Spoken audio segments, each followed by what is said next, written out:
thank you all for being here. This is an exciting day for the PR program. My name is, for those of you that don't know me, my name is Fred Cook, and I'm the director of the Center for Public Relations here at Annenberg. And the center's been around for a long time, but we're doing a lot this year as a team to revitalize it. And our mission is to create a connection between the industry and the school and the students. And that's what we're all about.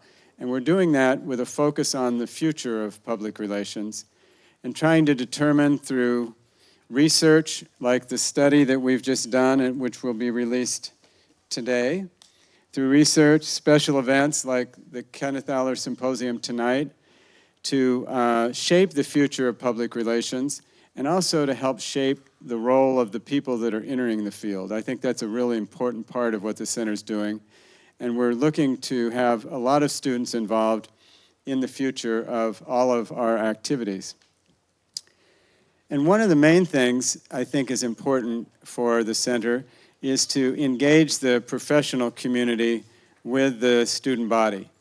And in order to do that, we have created an advisory board for the center, which includes a diverse group of people who, many of whom, there are 20 altogether, but we have a really good turnout today of people who are on that board, and one who will be here in a few minutes, Deanne, is on her way. But they are all from agencies, corporations, some work in public relations, some work in advertising, some work in digital, some work at totally different kinds of fields in communications. So we put together a really diverse group who will be resources to Annenberg and hopefully resources to all of the students. And they're already helping in some very significant ways. But this is our first board meeting today. And so I'm really excited, and I want to thank all of them for coming all the way to USC to be part of this very long day. So I'd like to start just by having them introduce themselves and just tell you a little bit about their companies or the organizations they work for. And if you have an affiliation with USC, that's also a good thing. And Adrienne, I'm going to ask you to start off because I know that you do. Okay. Hi, everyone. My name is Adrienne Cadena, and I'm the vice president at a company called Havas. We are formerly known as Formula about 18 months ago and just got acquired by Havas Creative. And I've been working there for about 10 years, and I'm a Trojan, so I went to undergrad here at Annenberg and also graduate school, and got my degree in comm management from graduate school. And that was in 2009, so I'm glad to be back. Hi, and I'm Oscar Souris. I head up corporate communications at Wells Fargo and Company. We're America's fourth largest bank. We employ about 265,000 people in the U.S., and we are in all kinds of businesses, mortgages, banking, investment banking, wholesale banking, the whole works. But anyway, and it's a pleasure to be here. Very excited. I'm Bob Feldman, co-founder and partner with PulsePoint Group. We're a management and digital consulting firm. I also teach here at USC in the fall on Monday nights, a class in corporate reputation. And a great source of hiring. We hire as many people as we possibly can out of USC, and they're all great. In fact, some of them are going to be here tonight at the reception. Hi, everybody. I'm Todd Defren. I'm the co-founder and CEO of Shift Communications. We're about a 150-person firm across the nation. Clients like Toyota, Whole Foods, McDonald's, etc. And I am thrilled to be here. To be the CEO of a 150-person firm and to be sitting next to these types of people gives me a huge case of imposter syndrome. But I'm feeling good about it so far. They're nice. Thank you. Dear Mom, the kids at this school are nice. I'm Corey duBrowa. I lead global communications for a little coffee company called Starbucks.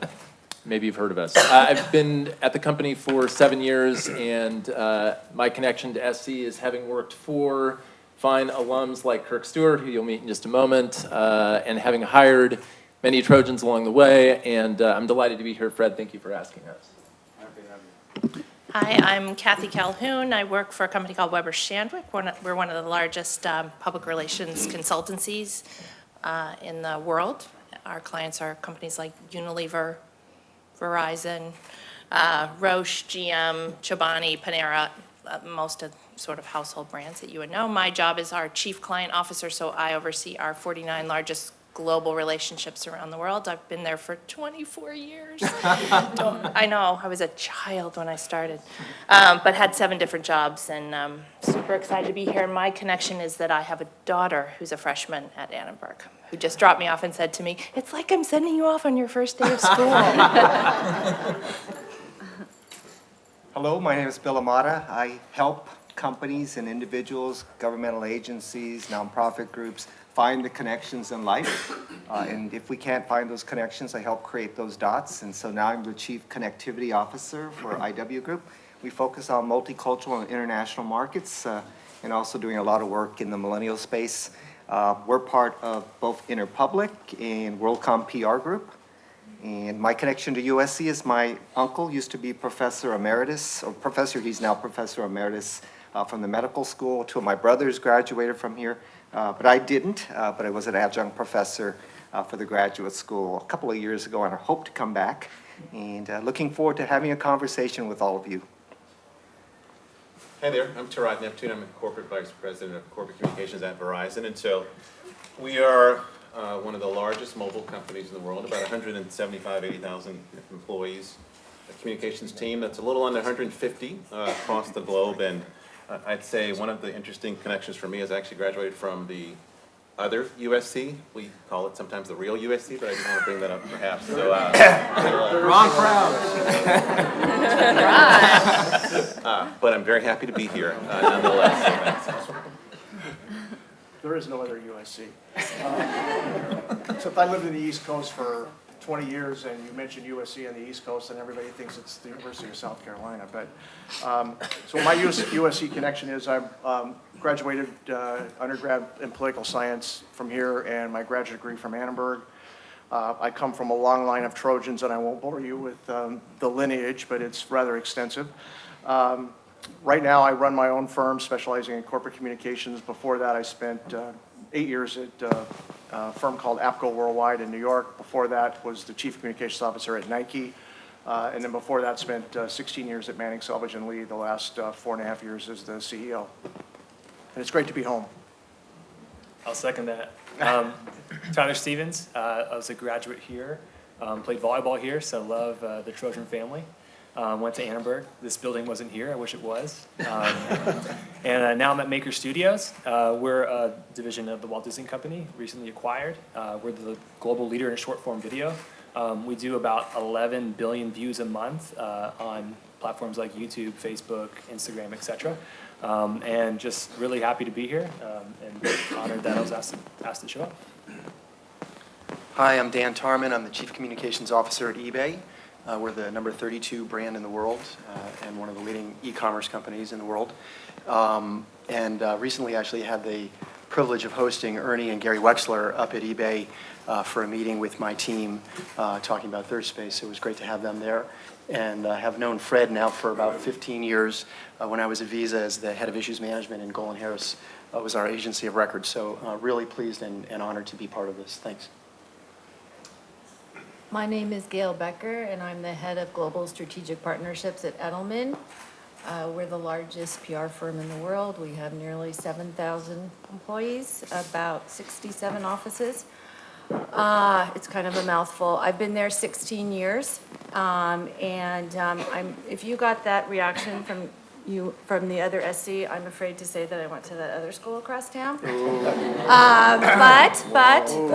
But we do hire a tremendous amount of USC employees, and I've had the pleasure of working and learning from some over the years, and really happy to be here. Thanks, Fred. Hi, I'm Tony Weissman. I'm the CEO of Digitas LBI. We are the largest integrated advertising agency with digital at the core. 6,000 of us in 25 markets. I look after North America, where we have offices from coast to coast. I have the privilege of being a hometown Chicagoan with Fred, and appreciate you including me in this fun venture. My connection to USC is that we are hiring. We just hired your colleagues. If you know Fred Lee or Joyce Shen, congratulate them because they're going to be interns with us this coming summer. We have a robust internship program in all 8 of our offices. I think these 2 folks are going to be in our San Francisco office, where we have the great pleasure of servicing the eBay business, as well as Taco Bell, which I notice is across the street from campus. So, thanks very much. And we also, there are 2 people that are running late. Glenn Osaki, who is the president of MSL in Asia and is also a graduate of USC and has been involved with the school for a long time. And then Deanne Yamamoto, who runs the Golan office in LA and is also a graduate of USC. They should be here shortly. But I hope you'll all agree with me as I'm sitting here listening to all these people, what an impressive group this is and how exciting it is to have this level of people in our industry involved with the school. I think it's going to mean great things, and we're just getting started. So now I'm going to introduce somebody that I think everybody already knows, and his name is Dean Ernest Wilson. And he's going to talk to us just a little bit about the philosophy of Annenberg and the things that we stand for, and then see how that might intersect with what all these individuals here are looking for in the people that work for them and the companies that they work for. So without any further ado, Ernie.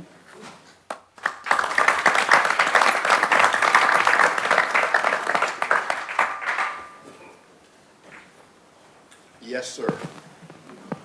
I think we're all here because Fred said show up. And we all do what Fred says, so we all showed up. And so as the Dean of the Annenberg School for Communication and Journalism here at USC, I want to thank Fred for joining the Annenberg School for Communication and Journalism here at USC. He brings a tremendous amount of wisdom, experience. We've already dragged him over to Beijing, where we were addressing 21 vice ministers and ministers of the Chinese government. And Fred, of course, hit a home run there in describing the work of the school and where the discipline of public relations stands today. I really, really want to thank all of the board members, for joining the board and coming today. It's a very impressive turnout. I wish we could just stop and have each person describe their experiences, their perceptions, et cetera, for the next 4 or 5 hours, but we'll have to bring you back to campus for that kind of conversation. I also see my great faculty, the public relations faculty, who, if you could just raise your hand if you're a faculty member at Annenberg, you too, Roberto. Excellent. So these are the people who get a lot of the work done, including Bob, who is part of our teaching faculty as well. And Willow Bay, who is the boss of the journalism school under which sits public relations. Thank you, Willow. I'm going to say a little bit about what the school does. I want to try to provoke you a little bit, both students as well as guests, to share with you my vision as the dean of what the Annenberg School is doing now and where it should be in the future, with the ambition of being the best school of its type on earth. Not to make too bold a claim, but we think we're pretty close to that. And then I want to toss out, as part of the strategy, an idea that we've been pursuing that was really generated by conversations with Harris Diamond and others that I will cite, including Fred, 4 or 5 years ago, that led to our current strategy. But let me start off by saying the real Annenberg School for Communication, there is another East Coast version, by the way. But here at USC, we have 2,400 students in public relations, in journalism, in communications. We have BA programs, we have MA programs, we have PhD programs. For those of you who might be parents or students or know one of those categories, the students that we graduate for the class of 2014, of the 85% of the students we were able to identify, 95% had jobs within 14 months of their graduation. Basically, if you graduate from the Annenberg School, and especially in public relations, if you graduate, you get a job. Even in a tough market, even in a market that's fluctuating between public relations and marketing, et cetera, our students get jobs, and I'm going to suggest in a moment why they do get those jobs and why I am not satisfied with 96%. I want to get that up to at least 115. So the philosophy, so we do a lot of stuff here. And in many ways, the public relations program is the jewel of the school. Forward thinking, the faculty works well together, doing cutting edge research, and wonderful teaching. So we like to think of the Annenberg School as having sort of three advantages. We call them the Annenberg advantage. Number one is that as a result of some conversations we had outside of the school, we were taken with the idea that we are expected to produce the next generation of folks that these folks will hire. Our graduates have to be hired by you. And yet at the same time, the world is upside down and inside out and backwards. And so what the hell should we teach? How do we prepare students for the next 30, 40 years? Not their first job, but the fifth company they will run. And so we believe we have three advantages relative to other great schools of communication and journalism and public relations in the United States. Number one, we break down silos inside of our school. For a number of years when the school was started, we had a journalism program over here, we had a PR program here, and a communications program over there. Not much of this. The world does not permit that anymore.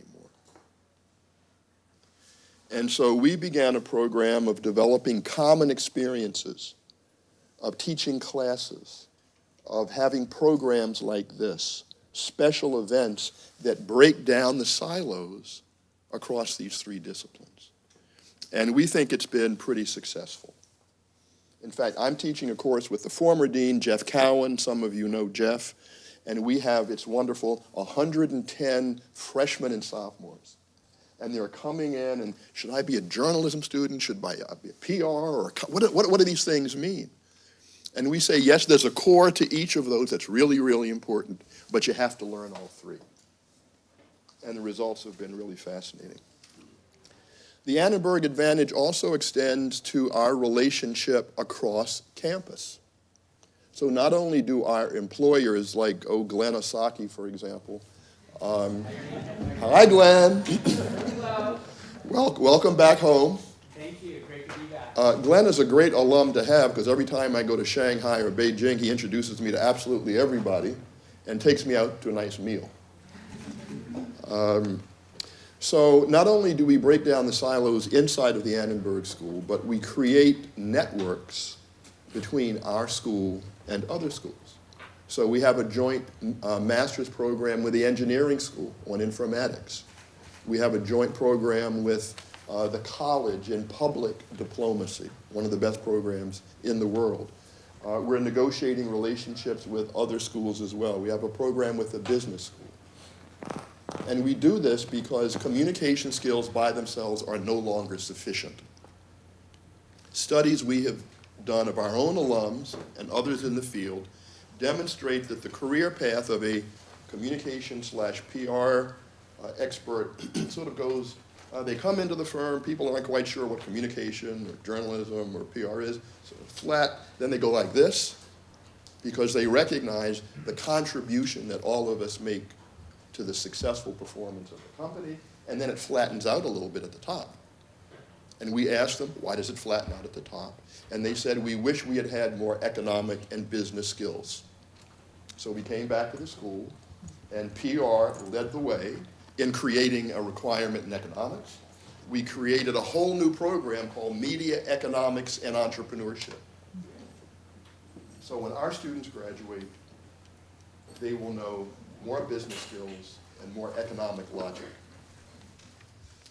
The third Annenberg advantage is that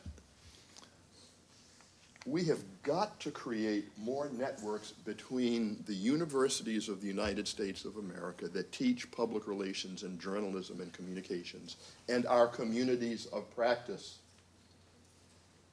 We have got to do that, and that is at the core of the vision of the Annenberg School.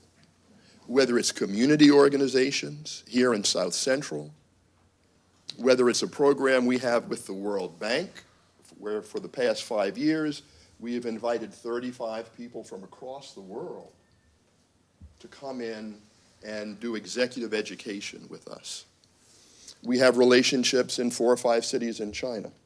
As I mentioned, we were invited by the State Council to come in, and they said, Dean Wilson, we want to have more relationship with universities. Do you think you and your team would be willing to come in and provide strategic communications and public relations advice for all of the top ministers in the Chinese government, all of the governors from the 34 provinces, and most of the people who run state-owned enterprises? I said, I'll give it some consideration. So that's what we're doing. Through the Annenberg Innovation Laboratory, we have a couple of dozen strong relationships with partners who sign up and pay a little bit of cash every year to come into the Annenberg School and look over our shoulder at the kind of research that we are doing. Fandom. Well, it turns out, according to our research, there's not just one kind of fan. There are 7 different varieties of fans who are fans for a different reason. And that's just one example. We're working with a number, I won't go through the litany, but there are 7 or 8 companies, and what is valuable for us is that we go out to the companies and say, what do you need? What kind of skills are you looking for? What's the most important research issue? We do not stay in the basement of this beautiful building, look at one another and say, hey, professor, what do you think is important? So I don't know, I think we should count the number of angels that can dance on the head of a pin. We don't do that. Now, we have really smart professors, and I'm obviously making a caricature of sort of the way that one can look at universities. But every one of our leading faculty are deeply committed to research, rigor, intellectual focus, and they're deeply committed to applying that to the real world. And I want to sort of wrap this up a little bit by telling you a story. Once upon a time, there was a dean who became dean who had a particular background, and he didn't know anything about public relations.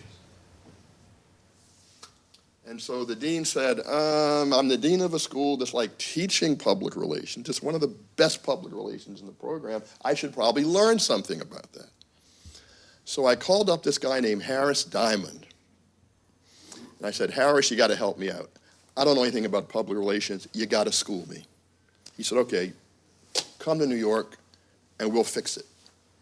So I fly to New York. Fred's there. The CEO of Hill and Knowlton was there, APCO, and 3 or 4 others. Now, I'm told they don't always sit down together and have nice chats. I'm just saying. And so for 3 hours, they schooled me. And I said, when you hire people, what are you looking for? And when you promote them, what are you looking for? And they told me. And then I think it was the CEO of Hill and Knowlton asked the most devastating question. Paul, it's the British guy with the, yeah, boy, what a, yeah. So he says, with that English accent, he says, so Mr. Dean, he says, when I hire an economist, I know what I am getting. When I hire a physician, I know what I'm getting. And then he said, if I should hire one of your students, what is the premium that they bring to my table? I said, oh, and then I said an expletive. And I said, let me get back to you on that. But that was such an amazing experience that we called up John Iwata, some of you know, and said, John, we're trying to figure out what we should teach and what's our premium. He said, come to New York And so, same thing, Amgen, American Express, 5 companies. I said, well, but what does about the West Coast look like on this? So we go to Silicon Valley. And then Larry Cohen up at Microsoft, at Bill Gates' new shop, really. And we asked them, and they told us, and then we came back and said, okay, we need to do that. We need to change the curriculum. We need to change the focus. We need to change our relationship with our communities of practice. And we did. We've revamped the curriculum. Not only because we talk to smart people in the C-suite, because I have really smart people in my school. Journalism, communications, and PR. The president of the university last night, 2 nights ago, gave the presidential medallion to Manuel Castells, who is a teacher at our communication school, who is the most widely cited communication scholar in the world. Amazing guy. So we have people like that who reflect on what we hear from those of you at the table and say, how do we turn this into teaching? So one of the things, and this is why the report that Fred's team has produced is so valuable. So if you will forgive me, I'm going to do something my poor faculty has just so had it with me on this. There is a non-digital device, it's an application, which some of you on the dais here are old enough to remember. It's called a postcard. So we've discovered that this is an appropriate technology when we go to companies and we say, we've been working on for 4 years trying to identify the skills and talents that you say you want, and this is what they are. And we call it the third space. We call it the third space because what they told us, especially in Silicon Valley, is that we know we need MBAs. MBAs are good, God bless them. We know we need engineers. Anybody in the world an engineer? Good, so I can really say terrible things. So they're great, but it's 180 degrees, a certain kind of problem solving. It's not this thing. And they said, we need some other kind of skills, and if you can produce those skills, we will hire all of those people at 9 o'clock on Monday morning. And those skills are, I just happen to have some postcards. I'll give this to Adrienne, my graduate, to pass this down. The rest of you can find it. We're more digitally astute as I stumble on the stage. Is at www.uscthirdSpace.com. So I urge you to visit the site and give us your feedback. So these are the 5 attributes. This is not magic. It's cultural competence, empathy, adaptability, intellectual curiosity, 360-degree thinking. What is wonderful is that when Fred came and said he wanted to redo the GAP, what used to be called the GAP study, he was generous enough and thoughtful enough and recognized that I was the dean and included these 5 things into his survey. And it produced a very interesting set of results. I won't go through them now, but what it begins to do is expand the way we think about this third space stuff and the way in which professionals in your profession are responding to them, looking at them. I think one of the most interesting things that is the interpretation of empathy. Sort of came up in a particular way. We've also developed an assessment tool for each and every one of these. But the results of this global report I have found enormously useful. And again, it's one of these things where Fred and his team do the research, we look at what the research tells us, and we rethink our teaching. We rethink our research. We think about the ways that we engage with you. And so one of the things that Fred and I have talked about, and other members of my team, is that we create an executive education program around these issues. Because unfortunately, when we showed this to people, they said, okay, we get that. Not just the individual pieces, but as a way of thinking alternatively to the way engineers think or MBA types. So they say, how soon can you come back and teach this? And I say, I'm a professor, I don't teach professionals. But we heard it enough that we're now setting up an executive education program to do this. But what I would like to do in the time that we have together is to ask our very astute team what they would recommend that we do, since we have you as kind of a captive audience for a couple hours. We've made a lot of progress with the public relations program. I think we're on a trajectory at the very top. But we always want to do better. We always want to engage with our communities of practice. So without putting anybody on the spot, Dan, maybe you could start off by suggesting, because you're in a new interesting position in a very interesting part of the world, and you know a little bit of something about this third space, and as well as the broader, and more importantly, the broad public relations program that we're developing here. So maybe you could lead us off? Sure, I'll try.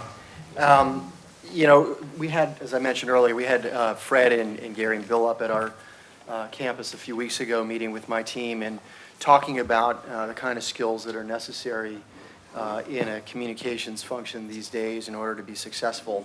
And I think I'm relatively familiar with the concepts that are in the framework, and of all of them, I think empathy and 360-degree thinking are probably the ones that are most significant. And empathy meaning understanding how to engage a stakeholder and an audience, understanding what motivates behavior. Because, certainly at eBay, one of our challenges is we have 160 plus million people that use eBay as a platform, and we always talk internally about getting the next 160 million. And the next 160 million are millennials, increasingly. And so the question of how you engage them by understanding what motivates their behavior, by engaging them in the places where they're gathering information. And so to me, empathy and 360-degree thinking are critical to that. And that's where I think that students that are at the Annenberg School probably bring some unique insights into that, because you're the very people who we're trying to engage. And when we think as a company about those challenges, we are increasingly looking to the millennials within our workforce to help us understand those things. Glenn, you just flew in from some damn place, as you always do when I see you. And you are based out of China. And maybe you could sort of bring a kind of global perspective. Is this just a U.S., North American-based or developed country issue of reforming public relations and bringing it together with other disciplines? But how do you see the problem and the opportunities? Sure. Well, thanks, Ernie. It's amazing. I've been living in China for the last 11 years and been traveling all throughout Asia during that time. And the third space competencies, the ones that you see on this card, are as relevant, if not more so, in these developing countries than they are even in the U.S. And I think that the opportunity is far greater. The opportunity for young professionals like yourselves, the opportunity for the university to really stand out and make a statement. Annenberg has a tremendous brand overseas. In Asia, I would say that it is by far the best regarded communications program, certainly, well, I would say in the world. And the opportunities that you're afforded here are just incredible. And I mean, of course, you're going to expect that the dean is going to tell you about the Annenberg advantage. But I mean, I can tell you, just being around the university for so long, I graduated with a master's in public relations from with a master's in PR from the School of Journalism. And immediately I was able to land a job. I was hired by the gentleman just down the way here, Kirk Stewart, who was then the managing director of Manning, Selvage and Lee. Jennifer Floto was there as well. And, from there, so many opportunities that came about for me in my career, including the international opportunity, were from seeds that were planted while I was a student here. I was on this International Communication Studies program with Dr. Bill Faith. I had Dr. Ken Smith, I think in his last semester of teaching, who really challenged me to think differently. And the things that you're learning today, you may not even realize until years later the impact that it has. So when the dean is talking about how to rework the curriculum and working with Fred on ideas on how to incorporate it, I mean, it is so cutting edge. It's so much about where we are going as an industry that I'm thrilled to be here, and I could talk about this all day long. I could talk about the perspective from China or India or Vietnam or wherever in the Asia region that you're interested in knowing, but I can give you examples of each of these competencies and how they're reflected in your daily job. And if you want to have a rewarding career in this field, there's no better place to get that education than here. And I think that a lot of the things we're going to talk about today will allow you to grow and to learn and to develop. There's not just any one. I mean, cultural competence is huge. Adaptability is also huge, and the two that Dan mentioned. I could not even pick one that I would prefer or think is more important. But as a collection, if any student can have those, then they're going to be at the top of my list to hire. I'm going to ask Adrienne, as the closest thing we have to a millennial, to say something about that, and then I'm going to ask Bob to make some comments as well. Yeah, I mean, I am definitely an old millennial, but I fall within that group. And I think sometimes millennials get a bad rap because they're not all the same. And there's lots of different types of millennials, and I have a lot of them who work for me, and they're very talented and very crucial to the business and the work that we do. So I think it's about understanding them and understanding how to incorporate them and how to incorporate their skills. And I loved kind of what the dean was saying about breaking down the silos of journalism and PR and communications, because really now you have to know everything. Everything's integrated. You have to know the digital space, you have to know social media, you have to know kind of all of the aspects of communications. And I think that's something millennials can really bring to the table and help kind of have a voice at the table with, what path we should be going down with those different disciplines. So I definitely look to hire millennials, and I think that's going to be a theme throughout the next 10 years. Just a quick intervention. We were up in Silicon Valley, and we saw Dan and his team. We visited another company, that Facebook, but don't mention, this is off the record. And one of their officers of talent development asked us a really interesting question that Adrienne gets to and even represents. And they said, what research have you done on millennial leadership? Because us old people think like, well, the boomers are leaders and everybody else is a follower. But they flip the script. Are there particular characteristics among the millennials that characterize their leadership? Which I thought was an interesting take on it. And Adrienne is already in that position. Bob. I actually want to pick up on what Adrienne and Ernie, you were just talking about in terms of silos. It's a statement of the obvious that technology and digital has kind of transformed business. I mean, it's kind of cliche. But the impact, I think, in communications is profound in terms of talent. And besides my own observations, I'm involved with the Page Society, and we're looking at the future of the Chief Communications Officer. I co-chair a committee on the skills and capabilities that are going to be required for future people in the business. So it's very compatible with what we're talking about.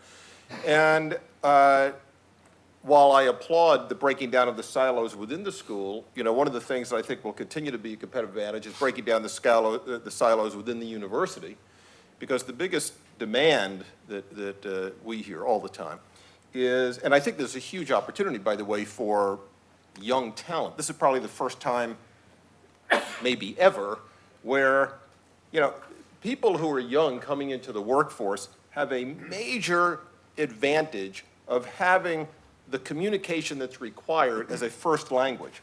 Most of the leaders in these companies intellectually get it for sure, but it's not a first language. And I don't think that's really ever happened before. So there's a huge advantage. The problem, though, is those people, as you would expect, are often very good with the technology and kind of tactically, but they really don't understand business or strategy yet. And maybe that's to be expected, but I don't think we should just accept that. So, you know, the opportunity or the need for these people to be as well-versed in business as possible is huge, and it's a competitive advantage. So to what that means in terms of making sure kids take classes at Marshall or you offer those, I'm telling you, it's a big deal. The second thing is, you're already seeing this in more and more companies. Marketing, communications is kind of blurring. Frequently, HR, IT gets it. I mean, more and more communications people are reporting to somebody other than the CEO. Sometimes it's the CMO. Sometimes marketing's reporting to, you know, you mentioned John Imada. John got the job because he deserved the job, not because at the time Sam Palmisano said, I think the PR person should lead it. So I think that's going to, and you were already seeing more and more of that. The job goes to the talent. So the talent that ought to come out of programs like this and that ought to kind of develop are people who not only are really good at PR communications journalism, and not only are good at business, but have a pretty good working knowledge of marketing, of HR, of you know, they need to be able to have those kinds of conversations on strategy. And obviously, I'm not expecting somebody who's 24 just coming out of school to be, you know, really expert in that. But I think the school has an enormous opportunity to provide that kind of foundation, because I think that's really where it's going. And the last thing I'll say is, in terms of executive education, what we're talking about is just as true for companies, for people who are working in their 20s and 30s and 40s. I mean, I used to think it was presumptuous to think, okay, doctors and lawyers have to keep getting continuing education and credit and so forth. And I thought it was really presumptuous to say that, you know, PR people need that. But my God, I don't know how the hell anybody does what they do now if their skill set is based on knowledge acquired only 10 years ago. So the opportunity, I think, for executive education and for USC is enormous.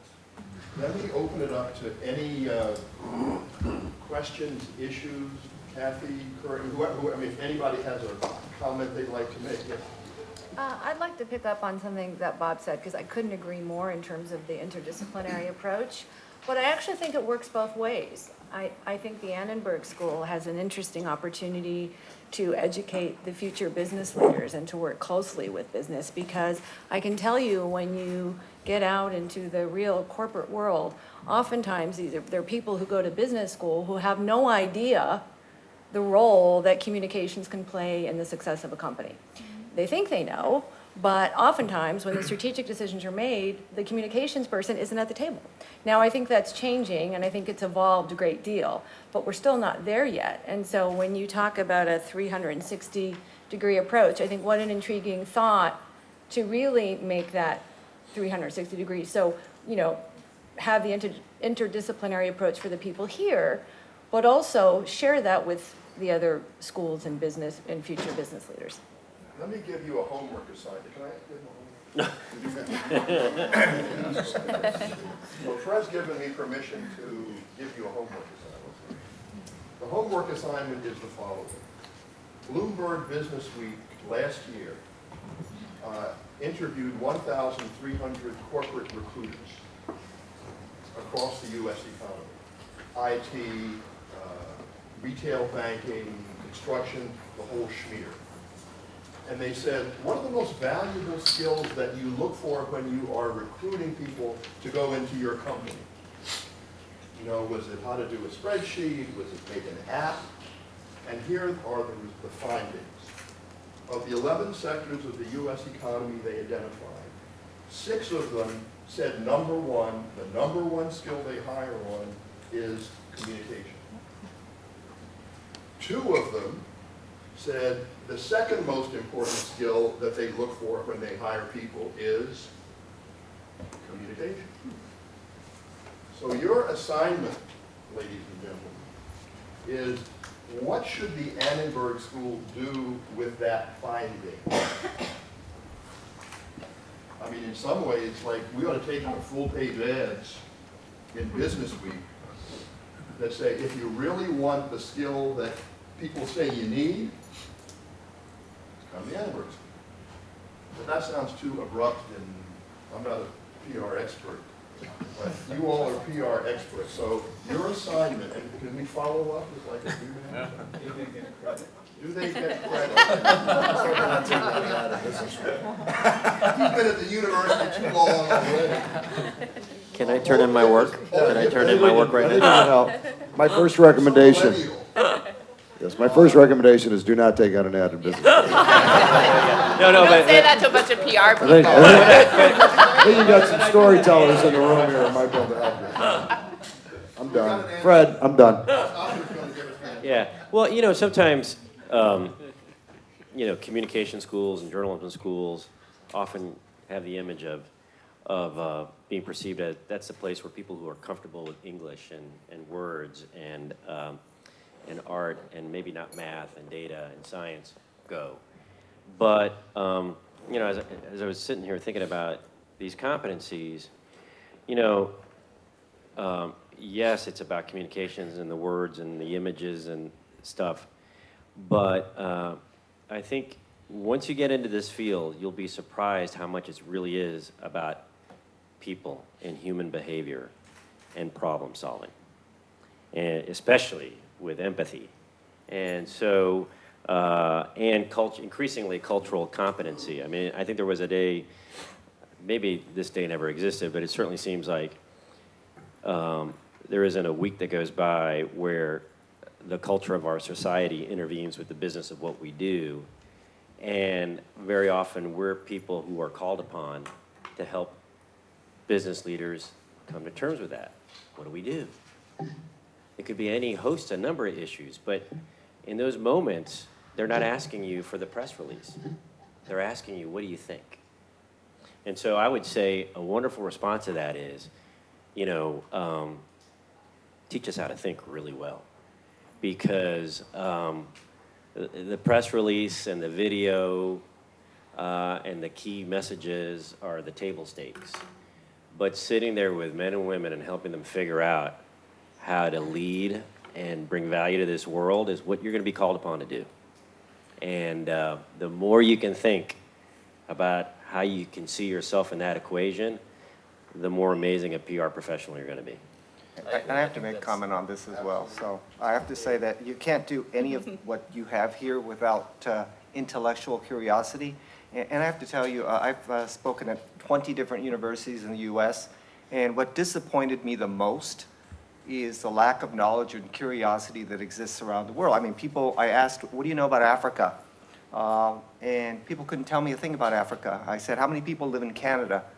Nobody could tell me how many people lived in Canada. I said, well, what is the significance of Cinco de Mayo? And they said, well, it's a drinking day. And so without intellectual curiosity about what is happening around the world, without pushback from students and faculty, we are never going to be able to get to that point where we have empathy or have a 360-degree view of the world. You all have an opportunity to push back, and this is the place to do it. And so I look for PR professionals that not only have good communication skills and empathy and have a 360-degree view, but someone that is always going to challenge me every single day in the office about what is happening around the world. If you cannot tell me who runs the International Monetary Fund, if you cannot tell me the politics and the essence of Brazil, if you cannot tell me one thing about China or what happens even in our own country, if you can't take advantage of the 37 communities that are the largest communities outside of their home country in Southern California, you're not going to make it in the world. So I believe that intellectual curiosity has to be pushed in the academy. I love the idea of breaking down silos, but you got to go a little further. You've got to encourage people to test, question, and criticize what they see and challenge themselves to move further. Okay, you have another assignment. This is the problem with being good. You have to promise to come back to the Annenberg School for Communication and Journalism at some point. And if I can negotiate with Fred to build in a little bit more time to have these kind of discussions, maybe we give you an opportunity to interact with some of the most media-savvy millennials in the world, i.e. our students, because we pick them because they're media-savvy and smart, and they're going in that direction and we're training. So maybe when you're advisory committee comes back, we can arrange a time for you all to get some fine tuning and expertise about what millennials are actually thinking about the issues that you care so much about. But this has been a wonderful sharing, and I want to thank everyone on the panel for raising the issues that they have raised. And I know for the rest of the day, we're going to have the symposium this evening. You've got a board meeting coming up. So let's give a big round of applause.